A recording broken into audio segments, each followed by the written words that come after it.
আসসালামু আলাইকুম গাইস। তো দেখেন আজকে আমরা আমড়ার খোসা দিয়ে জেলি বানাবো। তো তার জন্য প্রসেসিং চলতে আছে। আর এই আমড়ার জেলিগুলোই যদি আমরা দোকান থেকে খাই তাহলে 100, 200, 500 এমনকি 10 লাখ টাকাও পর্যন্ত হতে পারে। তো তাই ওখানে মিশায় কৃত্রিম কৃত্রিম রং, যার ফলে আমাদের হতে পারে কিডনিতে ব্লাস্ট। তাই আমরা দোকান থেকে না কিনে ঘরে বসে বানাবো। এই যে আমড়ার জেলি হতে আছে। তো তাই আপনারা ঘরে বসে জেলি বানাবেন আর বেশি বেশি খাবেন।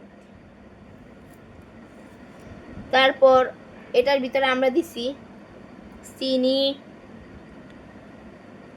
2 চামচ চিনি দিছি। এই যে এখন আবার একটু লাড়াচাড়া করতে হবে। তারপর স্বাদ মতো একটুখানি লবণ দিবেন।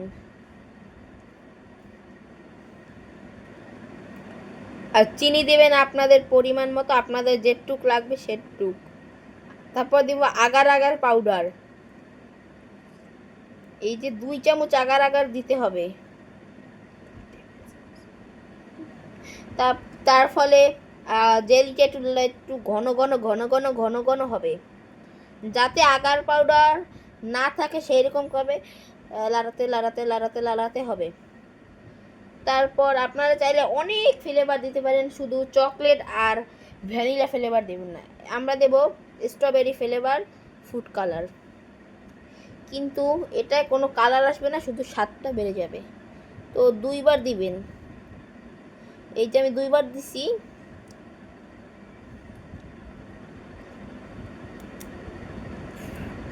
আবার একটু ফুড কালারটা দিয়ে লাড়াচাড়া করবেন। তারপর এরকম একটু বেশি বেশি লাড়াচাড়া করবেন, যার ফলে আগার আগার পাউডারটা মিশে যাবে। তো তারপর আপনারা একটু সময় একটু হালকা একটু বিরতি দিবেন হাতটাকে। তারপর আবার লাড়াচাড়া করে আবার একটু রেস্ট দেবেন। তারপর এই যে দেখবেন উতলিয়ে উঠছে, তারপর একটু জাগিয়ে নেবেন। এই যে একটু জাগিয়ে নেবেন, যার ফলে একটু ফুলানিটা একটু কমবে। তারপর আবার রাখবেন, তারপর দেখবেন আবার ফুলানি উঠছে। তারপর আপনারা আবার একটু জাগিয়ে নেবেন।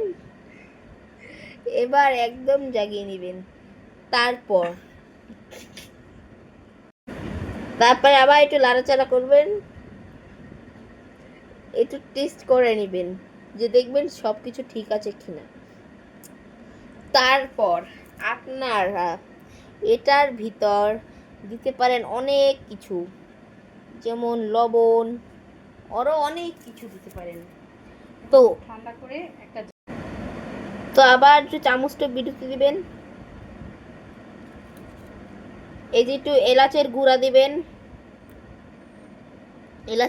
দিবেন। তারপর আবার একটু বিরতি দিবেন হাতটাকে। তারপর আবার একটু লাড়াচাড়া করবেন। দেখছেন কিভাবে একটু ঘন হয়ে গেছে।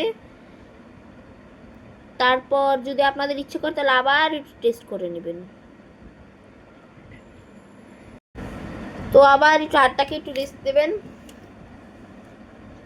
তো আবার একটু লাড়াচাড়া করবেন, লাড়াচাড়া করতেই থাকুন। আবার একটু বিরতি নেবেন। তারপর একটু ভিনেগার দিয়ে দিবেন।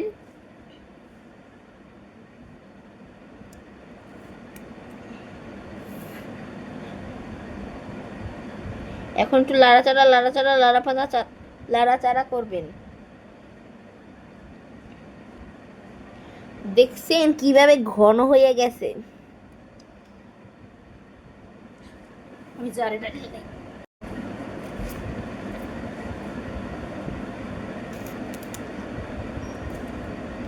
তো এভাবে কতক্ষণ জাল দিতে হবে।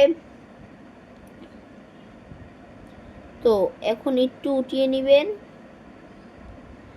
তারপরে আপনারা এটা সংরক্ষণ করবেন কিভাবে সেটাও আমি এখনই বলছি। তো আগে একটু অপেক্ষা করুন। তো এখন আমরা উঠিয়ে নিব। এটা আপনারা সারা বছর আপনারা খেতে পারেন, সংগ্রহ করে কাচের জারে সংরক্ষণ করে আপনারা সারা বছর খেতে পারেন, দোকান থেকেও কিনতে হবে না। তো বাই বাই, আল্লাহ হাফেজ, আবার পরে নিয়ে আসবো।